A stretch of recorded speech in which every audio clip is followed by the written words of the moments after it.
نحمده ونصلي ونسلم على رسوله الكريم أما بعد فأعوذ بالله السميع العليم من الشيطان الرجيم من همزه ونفخه ونفثه بسم الله الرحمن الرحيم وما أصابكم من مصيبة فبما كسبت أيديكم ويعفو عن كثير۔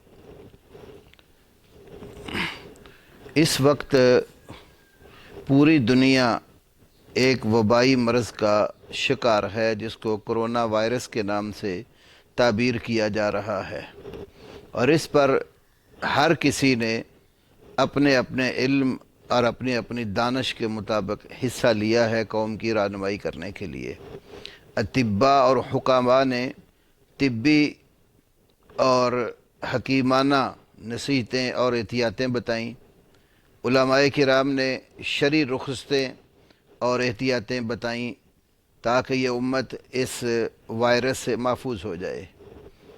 اور بڑے بڑے وہ لوگ بھی جو عام حالات میں اللہ رب العالمین کو پکارتے نہیں ہیں، وہ بھی زمینی خداؤں سے تنگ آ کر اور مایوس ہو کر عرش والے رب کی طرف متوجہ ہو رہے ہیں۔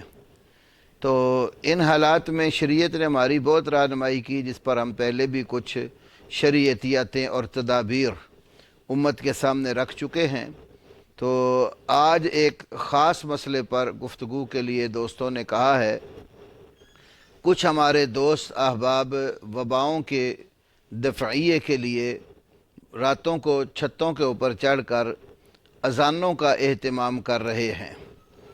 تو یاد رکھیے کہ ہم اللہ رب العالمین کی طرف سے شریعت اسلامیہ کے پابند ہیں۔ اللہ نے ہمارا دین مکمل کیا ہے جس میں ہر طرح کی رہنمائی ہے، جیسے ارشاد باری تعالیٰ ہے الیوم اکملت لکم دینکم واتممت علیکم نعمتی ورضیت لکم الاسلام دینا۔ تو دین مکمل ضابطہ حیات ہے جس میں زندگی کے ہر شعبے کی رہنمائی موجود ہے۔ تو ان آفات اور بلیات میں اور مختلف قسم کی تکلیفوں میں اور وائرس میں پھنستے ہوئے ہمیں کوئی ایسا کام نہیں کرنا چاہیے جو اللہ رب العالمین کی بھیجی ہوئی شریعت کے خلاف ہو۔ شریعت نے ہماری رہنمائی کی ہے۔ میں چند ایک چیزیں آپ کے سامنے رکھتا ہوں، آپ ذرا غور کریں۔ یونس علیہ الصلاۃ والتسلیم کی قوم پر جب اللہ کی طرف سے عذاب کے آثار نمودار ہوئے تو ساری قوم اس عذاب کے آثار کو دیکھ کر ایمان لے آئی، اور اللہ کے آگے گڑ گڑا کر انہوں نے اپنی جو ہے نا وہ معافی پیش کی، تو اللہ نے معاف کر دیا۔ سورہ یونس کی آیت نمبر 98 میں ہے فَلَوْلَا كَانَتْ قَرْيَةٌ آمَنَتْ فَنَفَعَ إِيمَانُهَا إِلَّا قَوْمَ یونس۔ یونس علیہ السلام کی قوم کے سوا کوئی بھی بستی ایسی نہیں ہے جو ایمان لا کر اس سے نفع پایا ہو، کما آمنوا، جیسا کہ یونس علیہ السلام کی قوم ایمان لائی۔ تو اللہ فرماتے ہیں کشفنا عنہ عذاب الخزي فی الحیات الدنیا، اس دنیا کی زندگی میں یہ رسوائی والا عذاب ہم نے ان سے دور کر دیا۔ ومتعناہم الی حین، اور ایک وقت تک ہم نے ان کو فائدہ دیا، جس سے معلوم ہوا کہ عذاب اور مصیبتوں کے آثار دیکھ کر بندے کو اپنے ایمان کی فکر کرنی چاہیے۔ اگر قوم یونس ایمان لے آئی تو اللہ رب العالمین نے ان سے رسوا کن عذاب دور کر دیا۔ تو ہم اہل اسلام اپنے ایمان کی فکر کریں، ایمان کی درستگی کریں، تو ایمان کی درستگی کے ساتھ اللہ وبائیں دور کر دیتا ہے۔ اسی لیے رسول اللہ صلی اللہ علیہ وسلم نے ایمان کے حوالے سے ہی فرمایا، مستدرک حاکم میں ارشاد گرامی ہے رسول پاک صلی اللہ علیہ وسلم کا کہ ان اللہ یؤتی الدنیا من یحب ومن لا یحب، دنیا کی دولتیں اللہ جس سے محبت کرتا ہے اس کو بھی دیتا ہے، اور جس سے محبت نہیں کرتا اس کو بھی دیتا ہے، لیکن لا یؤتی الایمان الا لمن یحب، ایمان صرف اسے دیتا ہے جس سے وہ محبت کرتا ہے۔ تو ایمان بڑی قیمتی متاع ہے۔ اس حالت میں اپنے ایمان کی فکر کرنی چاہیے، اللہ رب العالمین پر مکمل اعتماد اور توکل، اور اللہ رب العالمین سے ہی اپنی مصیبتیں اور مشکلات کے چھٹکارے کی دعائیں کرنی چاہیے۔ بڑے بڑے لوگ ہیں جو دنیا میں مختلف لوگوں کو مشکل اور مصیبت میں پکارتے رہے، ایک چھوٹا سا وائرس، ایک چھوٹا سا ذرہ آج پوری دنیا کو پریشان کیے ہوئے ہے، کوئی کسی کا مشکل کشا حاجت روا اس کے کام نہیں آ رہا۔ بڑے بڑے کفار بھی، اٹلی کے لوگ بھی، وزیر اعظم بھی، ڈونلڈ ٹرمپ جیسی جو ہے نا دنیا کی جو اپنے آپ کو سپر طاقتیں سمجھتے ہیں، جن کے پاس یہ سائنس کے پجاری جو ہیں، جو اس وقت اللہ کے اوپر ایمان کی بات کو ترک کر کے سائنس کو سب کچھ سمجھ رہے ہیں، کون سی ایسی سائنسی چیز ہے جو امریکہ کے پاس نہیں ہے؟ لیکن وہ بھی اپنی ان ساری چیزوں سے مایوس ہو کر قوم سے دعا کی اپیل کر رہے ہیں، دعائیہ اجتماع کی بات کر رہے ہیں، جس سے معلوم ہوتا ہے کہ ساری دنیا عاجز آ چکی ہے اور واحد اللہ رب العالمین ہے جو ہر طرح کی مشکل اور مصیبت کو ٹالتا ہے۔ وہ مصیبتیں لا کر اپنے بندوں کو آزماتا بھی ہے، بعض بندوں کو عذاب میں گرفتار کرتا ہے اور بعض بندوں کو اللہ رب العالمین ڈھیل دے دیتا ہے۔ یہ سب اللہ رب العالمین کے اختیارات ہیں۔ تو ایک اپنے ایمان کی ہمیں فکر کرنی چاہیے۔ دوسری جگہ اللہ رب العالمین نے فرمایا کہ وَلَنُذِيقَنَّهُم مِّنَ الْعَذَابِ الْأَدْنَىٰ دُونَ الْعَذَابِ الْأَكْبَرِ لَعَلَّهُمْ يَرْجِعُونَ۔ اس بڑے عذاب سے جو قیامت والے دن مجرموں کو ملنا ہے، اللہ کہتے ہیں کہ ہم اس سے پہلے چھوٹا عذاب اس سے ضرور قوموں کو چکھائیں گے۔ کیوں؟ وجہ کیا ہے اللہ کی طرف سے عذاب آنے کی؟ لَعَلَّهُمْ يَرْجِعُونَ، تاکہ یہ لوگ اللہ کی طرف رجوع کریں، اپنے گناہوں کی معافیاں مانگیں، اپنی غلطیوں کا ازالہ کریں۔ وہ جو گلی گلی گھوم کر میرا جسم میری مرضی کرنے والے لوگ تھے، آج جو پردے کا مذاق اڑاتے تھے، آج وہی لوگ بھی اپنے منہوں کو چھپا رہے ہیں، اپنا پورا وجود ڈھانک رہے ہیں، اور ایک چھوٹے سے ذرے نے ان سب کو ان چیزوں پر مجبور کر دیا۔ تو اگر اللہ کا حکم مان کر اللہ کی اطاعت اور فرمانبرداری کی طرف پلٹ آتے، اللہ رب العالمین کے حکم کے مطابق خواتین حجاب کرتی، اپنے وجود کو چھپاتی، مسلمان مرد جو ہیں وہ اللہ رب العالمین کی فرمانبرداری کر کے اللہ کے دیے ہوئے لاگو کیے فرائض کو پورا کرتے، اس کی حدود کا خیال کرتے، فحاشی، عریانی اور گناہوں کو ترک کرتے، تو یہ مصائب سے اللہ رب العالمین جان چھڑا دیتا۔ جب قومیں حد زیادہ فحاشی اور عریانی میں آگے نکل جاتی ہیں اور ان کے اندر خبث پھیل جاتا ہے، تو نیک لوگ بھی اس قوم میں ہوں تو اللہ رب العالمین کے عذاب کی گرفت سے، پکڑ سے بچ نہیں سکتے۔ جس طرح صحیح بخاری کے اندر 3346 نمبر حدیث میں ہے، رسول اللہ صلی اللہ علیہ وسلم سے ایک سوال کیا گیا کہ یا رسول اللہ نہلک وفینا الصالحون، کیا ہم لوگ ہلاک ہو جائیں گے اس حال میں کہ ہمارے اندر صالح اور نیک لوگ بھی موجود ہوں گے؟ تو اللہ کے نبی صلی اللہ علیہ وسلم نے فرمایا نعم اذا کثر الخبث، ہاں اگر تمہارے اندر نیک لوگ بھی ہوئے تب بھی ہلاکت اور تباہی آ جائے گی۔ کب؟ اذا کثر الخبث، جس وقت خباثت، بے حیائی، فحاشی، عریانی، اللہ اور اس کے رسول کی نافرمانی، حدود اللہ سے تجاوز، زناکاری، چوری، ڈاکے اور طرح طرح کے گناہ عام ہو جائیں گے، تو نیک لوگ بھی ہوں گے تو اللہ کی طرف سے پکڑ اور عذاب آ جائے گا۔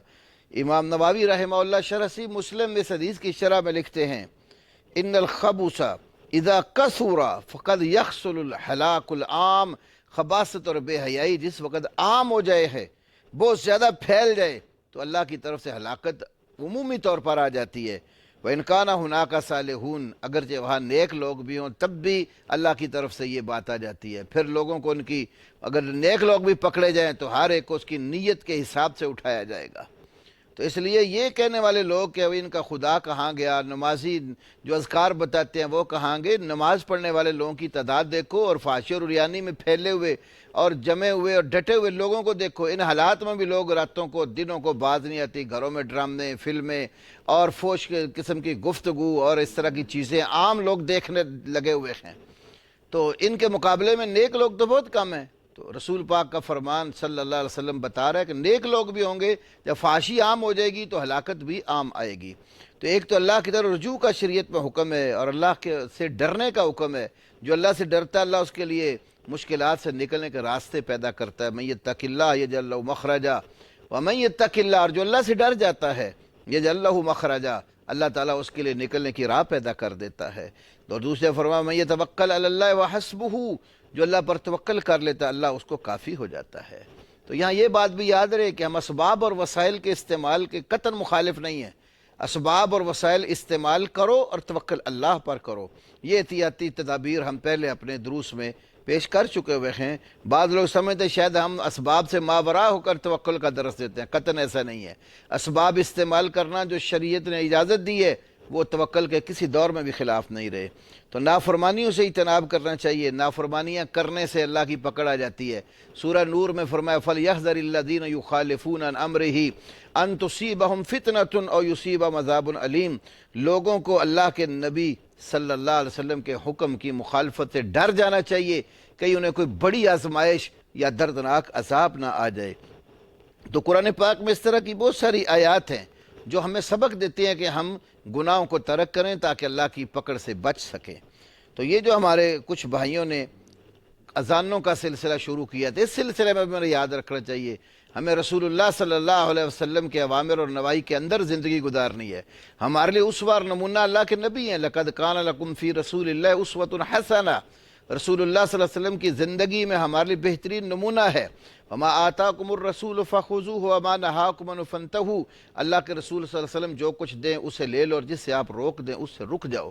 تو رسول اللہ صلی اللہ علیہ وسلم کی تعلیمات میں پنجگانہ نماز کے لیے اذان ہے، یا بعض ضعیف روایات میں جس کو چند ایک گنے چنے بعض اہل علم نے حسن کا بچے کے کان میں اذان کی بات آئی، وگرنہ حالانکہ وہ روایت بھی ثبوت تک نہیں پہنچتی۔ تو کچھ لوگ باقاعدہ اس کے اوپر من گھڑت قسم کی روایات جن کا کوئی سر پاؤں نہیں ہے اور جس کو کذاب، دجال، وضاع یا غیر معروف قسم کے لوگوں نے بیان کی ہیں، ان کا سہارا لے کر اس کو ثابت کیے جا رہے ہیں۔ اور اس پر ایک خاص مکتبہ فکر کے آدمی نے جن کی کتاب فتاوی ردویہ ہے، اس کے اندر ایک رسالہ ہے ان کا نسیم الصبا فی ان الاذان یحول الوبا، اس کے اندر بھی اور عام ذکر والی جو ہے نا وہ عموم سے استدلال کر کے تو بعض لوگوں نے اذانوں کے جواز کو پیدا کرنے کی کوشش کی ہے۔ لیکن اس سلسلے میں ہماری تحقیق یہی ہے کہ نبی کریم صلی اللہ علیہ وسلم سے کوئی بھی روایت پایا ثبوت تک نہیں پہنچتی۔ مثال کے طور پر ایک روایت حضرت انس رضی اللہ تعالیٰ عنہ سے بیان کی جاتی ہے کہ اذا اذن فی قریۃ امنہ اللہ من عذابہ ذلک الیوم، جب کسی بستی میں اذان دی جاتی ہے تو اللہ رب العالمین اس دن ان کو عذاب سے محفوظ کر لیتا ہے۔ یہ روایت امام طبرانی نے اپنی معاجم الثلاثہ میں بیان کی ہے، اور شیخ البانی علیہ رحمہ نے اس کو سلسلۃ الحدیث ضعیفہ میں ذکر کیا ہے، اور اس کی سند میں بکر بن محمد القرشی ایسا راوی ہے جس کے حالات کا پتہ ہی نہیں ہے کہ یہ شخص کون ہے، مجہول ہے، اور اس کا استاد عبد الرحمن بن سعد وہ بھی محدثین کے ہاں ذوف کے مقام پر فائد ہے، جس سے کہ حافظ بن حجر نے تقریب التہذیب میں ذکر کیا ہے۔ اور بعض لوگوں نے اس روایت کو عبداللہ ابن السلام کے حوالے سے بھی نقل کیا ہے کہ ما اذن فی قوم بلیل الا امنوا العذاب حتی یصبحوا، جس قوم میں رات کے وقت اذان دی جاتی ہے تو صبح تک اللہ کے عذاب سے محفوظ رہتے ہیں، اور اسی طرح اگر وہ رات کو صبح کو اذان دی جائے تو رات کے وقت تک وہ عذاب سے محفوظ رہتے ہیں۔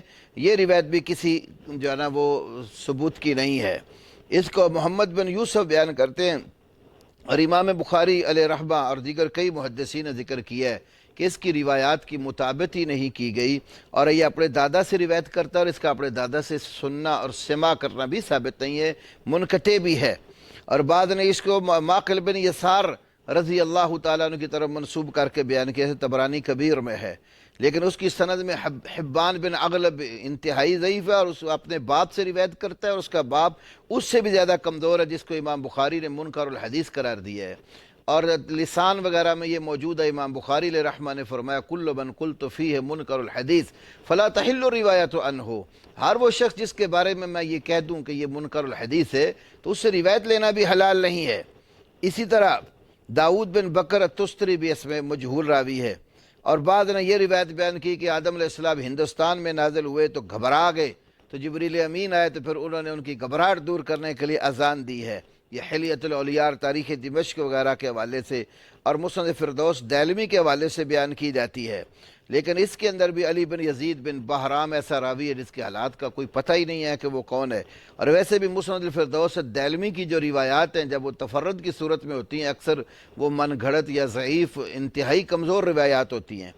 بعد نے حضرت علی رضی اللہ تعالیٰ عنہ کے حوالے سے بھی ایک روایت بیان کی ہے کہ علی بن ابی طالب کو نبی علیہ السلام نے فرمایا یا ابن ابی طالب اراک حزینا، اے ابو طالب کے بیٹے میں تجھے غم زدہ دیکھ رہا ہوں، فمر بعض اہلک یؤذن فی اذنک، اپنے گھر والوں میں سے کسی کو حکم دو کہ تمہارے کان میں اذان دے، فإنہ دواء للحم، یہ اذان جو ہے بیماری کا، غم اور دکھ کا علاج ہے، اور تو یہ روایت بھی انتہائی جو ہے نا وہ ضعیف ہے۔ ایک تو اس کی بلکہ من گھڑت ہے، ابو عبداللہ عبد الرحمن محمد بن الحسین السلمی متہم بالکذب ہے، جیسا کہ میزان میں امام ذہبی نے اور لسان میں حافظ ابن حجر نے ذکر کیا ہے۔ اور عبداللہ بن موسیٰ السلامی وہ بھی اس کے اندر ایسا راوی ہے جو عجیب و غریب اور منکر قسم کی روایات بیان کرتے، جیسا کہ تاریخ بغداد میں ہے۔ اور فضل بن عیاش یہ بھی غیر معروف راوی ہے اسی کی سند میں، اور حفص بن غیاث مدلس ہے اور تصریح السماع نہیں ہے۔ تو اس طرح کی الغرض کوئی بھی روایت ایسی نہیں ہے جو پایا ثبوت تک پہنچتی ہو۔ تو بعض لوگ کہتے ہیں جی ضعیف روایات کئی اسانید مل جائیں تو وہ اس سے استحباب اور فضیلت ثابت ہوتی ہے، لیکن یہ بات بھی غلط ہے۔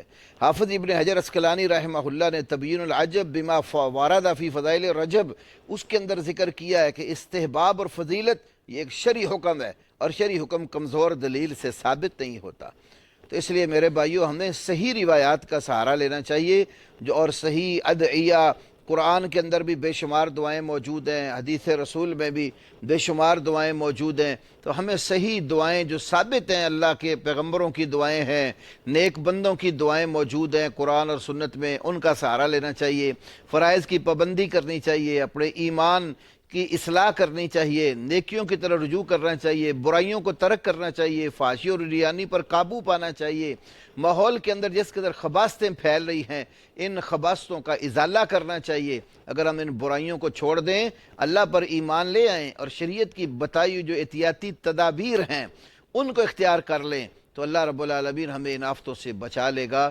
تو اس طرح کا کوئی عمل جو غیر شرعی ہو، جس کا کوئی ثبوت نہ ہو، اس سے پوری طرح اجتناب کرنا چاہیے، اور جو شریعت کے اندر ثابت اعمال ہیں اس کے اوپر دوام اور پختگی کرنی چاہیے۔ اللہ رب العالمین ملک پاکستان کو بالخصوص اور پوری دنیا کو بالعموم اس عذاب اور آفت سے محفوظ فرمائے۔